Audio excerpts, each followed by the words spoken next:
figured, how much fried chicken could people eat? Well, let me tell you this, Richard Hyatt won it. And it was the third or fourth inning, and they had to move them and the table off to the side so they could continue eating fried chicken. And it was him and Willie Bowman, who was the goody peanut man, well, you goody peanut man. And it was also, I believe it was the trainer for the Charlotte Ball Club, and a fourth person, but that happened. We had, sometimes after the ball games, everybody would clear out, and they would bring a ring, and we would have Fred Ward professional wrestling with Jerry Oates and Ted Oates and Dickie Steinborn and all Columbus folks out there wrestling. How about Digger O'Dell? Was he ever? I don't know if we were at Digger O'Dell. He was over in Phoenix City, but I tell you what we did have is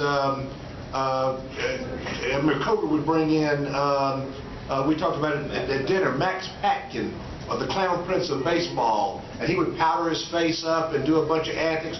Bob Feller would come in every year, one of the great pitchers of all times, would come in and sign autographs, and I don't know what they paid him, $500 or whatever, to try to draw a crowd, and probably $50 or $100, I don't know, my dad was nine, but whatever it was, they would do that. So there was always something.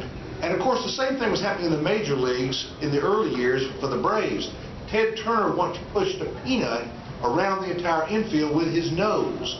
And Don Davidson, who was his traveling secretary, also did professional wrestling and wet t-shirt contests and Lord everything else in the world to try to build a crowd. Richard probably remembers some other stuff that I can't even think about, but Bat Night, we didn't have bobblehead back in those days. But well, the fellow in Atlanta who was most noted for this, his name was Bob Hope. Bob Hope, yeah. And we were hired. We were classmates at Georgia State together. We were hired the same day as ushers at Atlanta Stadium. And Bob went on from being an usher to being a promotions manager. But he once had a Sunday afternoon promotion where they married, I don't remember, 100 or 200 people got married at the same time. Some cult leader, Sun Young Moon or something.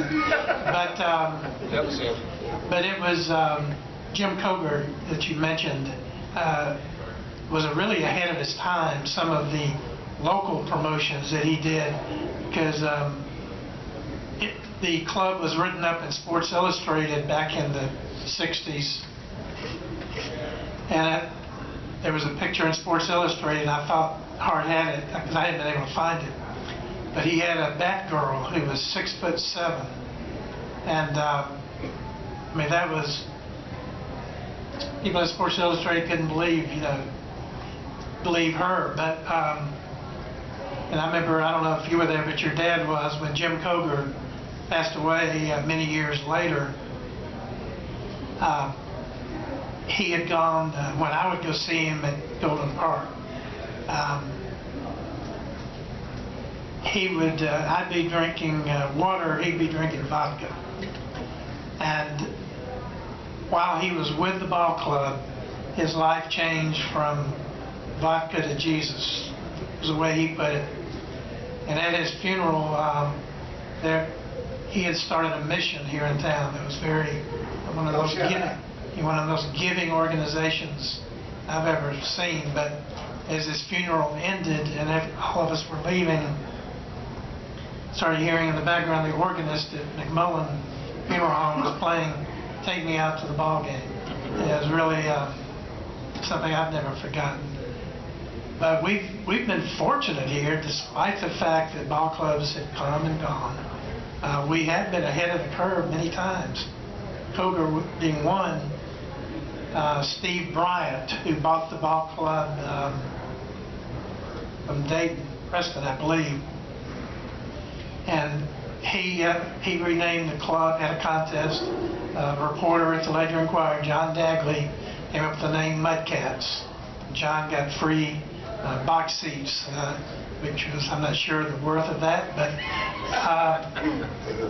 the Mudcats became the hottest item, licensed item in baseball, and that was the only reason Steve Bryant got the ball club here. He wanted the ability to license and sell.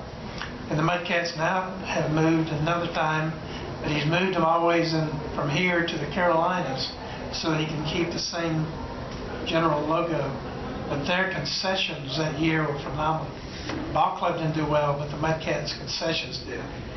And that was really ahead of the curve in baseball because, you know, you can look at the nicknames of minor league clubs now, from the Biscuits and Montgomery to all of these. Sandhats. Yeah. So nobody's named the Bears or the Cubs anymore. And that really took off right here. Tell you a cute story, or maybe not a cute story, but to play off what Glenn said, my dad always put together groups of people. He was a networker. He always created relationships, and so he put together a group of people, and they got the ball club here in '64, and they lost money about every single year. They would have a year where they would make $10,000, they would lose $10,000 the next year, whatever. And finally in the '80s, I asked Dad, I said, you know, Mom told me what y'all lost last year. Why do you keep doing it? And he said, because it's for the good of the city. You know, everybody gets to, you know, the soldiers like to come from Benning. It's a good family thing. It's cheap recreation, and what little I lose, I love going down to the ballpark, and so it's worth it. He finally sold the team. You know, again, after having it almost 20 years, he sold the team to, I think it was Dayton and Rig Chancellor and 4 or 5 of the local people. And Jim Andrews, you know what they paid it? You know how much they paid him for the team? The cost of the bus. If you buy the bus, we will give you the baseball team. And so he sold the bus for $20,000 or whatever it was worth, old clunker bus. And about 4 or 5 years later was when it started becoming a profession. And where people really got into minor league baseball. And I think when Rig and the guys sold it later on to, I guess, this other fella, they got over $1 million for it. My father cried for 3 days, thinking that he had lost all that chance to make some money. But anyway, that's what happened. It is a business now. For Dad, it was just fun and games. I'd like to add something to that. Probably that bus you're talking about, you sell it today, is probably worth several $1 million. I called it the old Elvis bus because it looked like the bus that Elvis Presley used to ride around on. And I used to get up, we'd go on these road trips. I was amazed that bus hardly ran, and everywhere we'd go there was just a big flume of black smoke, you know, behind it going from city to city. It'd take you forever to get there. And the only way to get some sleep, you had to get up in the luggage racks, you know, up above, and it was so tight.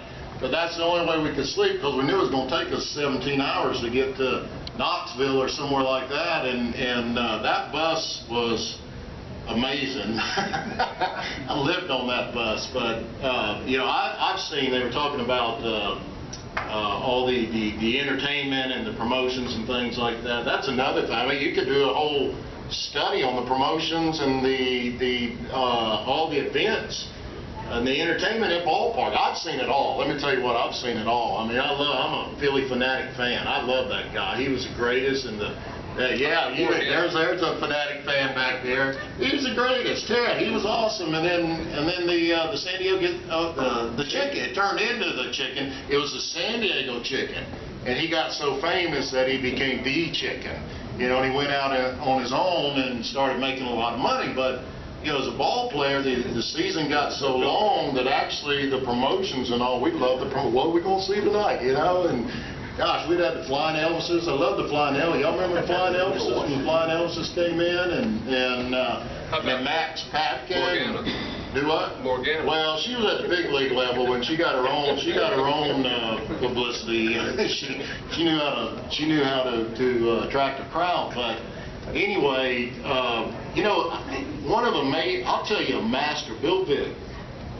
Okay, he was with the White Sox, Chicago White Sox, and then went on. He had the St. Paul Saints, and that guy was a master of entertainment. And the people I'd never seen. It's almost like a rivalry between St. Paul and Minnesota Twins. And the St. Paul is St. Paul Saints. What's interestingly enough is that they're an independent league. I don't even know if you want to call them minor league baseball. They're an independent league, and then you have a big league team across the river. But the St. Paul Saints had their own fans, and they packed that stadium out, and it was just amazing. But they had so many, the biggest draw, I couldn't figure it out.